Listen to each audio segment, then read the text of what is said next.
Hello everyone, তনয়ার পাকশালাতে সবাইকে স্বাগত জানাই। যারা ফার্স্ট টাইম চ্যানেলটা ভিজিট করছো তাদের কাছে অনুরোধ রইল চ্যানেলটা সাবস্ক্রাইব করো, পাশে থাকা বেল আইকনটি প্রেস করো যাতে নতুন নোটিফিকেশন তোমাদের সামনে চলে আসে। বাঙালিরা পাতুরি কিন্তু খাওয়াতে এবং বানাতে দুটোতেই কিন্তু এক্সপার্ট হয়ে থাকে।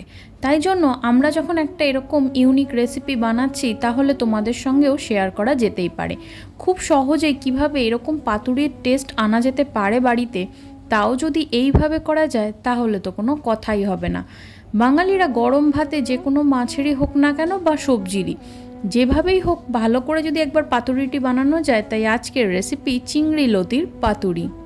এর জন্য দেখো এখানে আমরা নিয়ে নিয়েছি লতি, যেগুলো বাবা বাজার থেকে নিয়ে এসেছে, আর এগুলোকে আমরা কেটে এইভাবে বেছে রেখেছি লম্বা লম্বা করে। এখন এই পাতুরির জন্য কিন্তু কিছু মশলা করতে হবে। নিয়েছি রসুন আর কালো সর্ষে। দেখো কাঁচা লঙ্কা দিয়ে এটাকে খুব ভালো করে মা বেটে নিয়েছে। ততক্ষণে দেখো এদিকে মশলা বাটা হতে থাক, ততক্ষণে দেখো লতিও খুব ভালো করে ধুয়ে নেওয়া হয়েছে।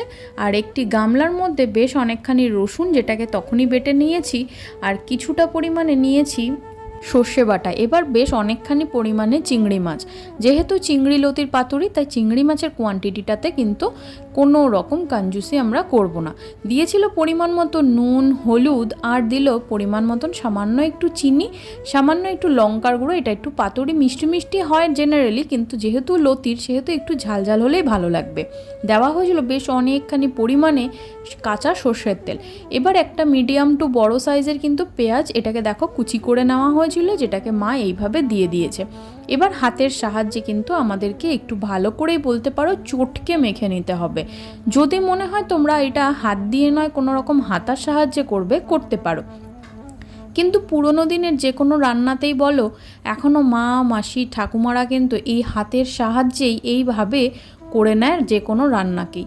কারণ আমার মনে হয় রান্না কিন্তু একটা শিল্প, একটা আর্ট, বা তা কিন্তু একটা অনেকটা কিন্তু ভালোবাসার ভেতর থেকেই বলতে পারো আসে এই রান্নাটি।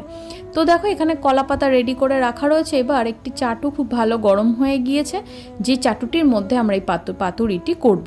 এবার দেখো কলা পাতা দুটোকে এইভাবে বসিয়ে ওর ওপরে কিছুটা সর্ষের তেল দিয়ে সেটাকে ভালো করে মাখিয়ে কিন্তু আমাদের এই লতিগুলোকে এর ওপরে দিয়ে দিতে হবে।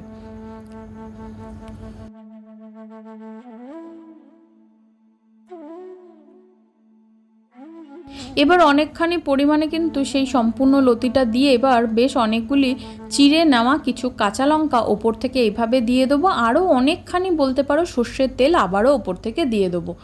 এই পাতুরিতে কিন্তু সর্ষের তেলের ভূমিকাটা বেশ অনেকখানি বলতে পারো এই রান্নাটিতে। এবার ওপর থেকে সেম প্রসেসে আরেকটা কলাপাতা দিয়ে ঢাকা চাপা দিয়ে 10 থেকে 15 মিনিট অপেক্ষা করলাম হাই ফ্লেমে দিয়ে।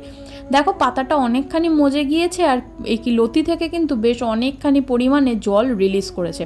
লতি এখনও আমাদের সেদ্ধ হয়নি, এই প্রসেসেই কিন্তু আমাদের করতে হবে। এই প্রসেসে আসলে তখন মিডিয়াম টু আমাদের হাইতে রেখে আমাদের সম্পূর্ণ রান্নাটি করতে হবে। যদি এই মুহূর্ত থেকে আমরা খুব ভালো করে বাড়িয়ে দিতে পারি গ্যাসের ফ্লেমটা, তাহলে কিন্তু নিচে পাতাটা পুড়ে গিয়ে একদম জ্বলে যাবে। দেখো আবারও 15 মিনিট বাদে ফিরে আসলাম, ঢাকাটা তুলে দেখো চেক করে নিই, জল অনেকখানি শুকিয়ে গিয়েছে এবং তোমাদেরকে একবার দেখিয়ে দেবো যে ভেতর থেকেও কিন্তু অনেকখানি ভাজা ভাজা মতন হয়ে গিয়েছে।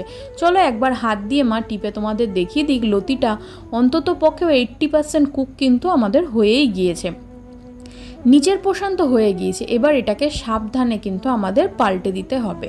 এবার দেখো ওপরে আবারও সেম করে ভালো কলা পাতা দিয়ে যতটা সম্ভব তোমাদের পক্ষে দেওয়া দিয়ে কিন্তু খুব সাবধানে এইভাবে উল্টে দিয়ে এটাকে ওর ওপরে বসিয়ে দিতে হবে, যাতে এপিট আর ওপিট দুটোই কিন্তু খুব ভালো করে ভাজা হতে হবে। তাই জন্য কলা পাতার কিন্তু অনেকখানি কোয়ান্টিটির এখানে প্রয়োজন আছে। দেখো এই পাতাগুলোকে আমরা কিন্তু সরিয়ে দেবো, কারণ এই পাতাগুলো একদম ভাজা হয়ে গিয়ে মুচমুচে হয়ে গিয়েছে, যেটার আর কোনো ভূমিকা নেই।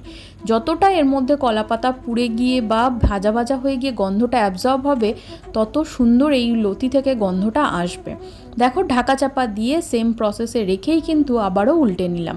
দেখো আমাদের লতি ওপর থেকে কিন্তু বেশ অনেকখানি যে নিচের পাটটা ছিল ভাজা হয়ে গিয়েছে, আর যে বাকিটা রয়েছে সেটাও সেম প্রসেসে এইভাবে 4 বার করে আমরা করলাম 15 মিনিট অন্তর অন্তর।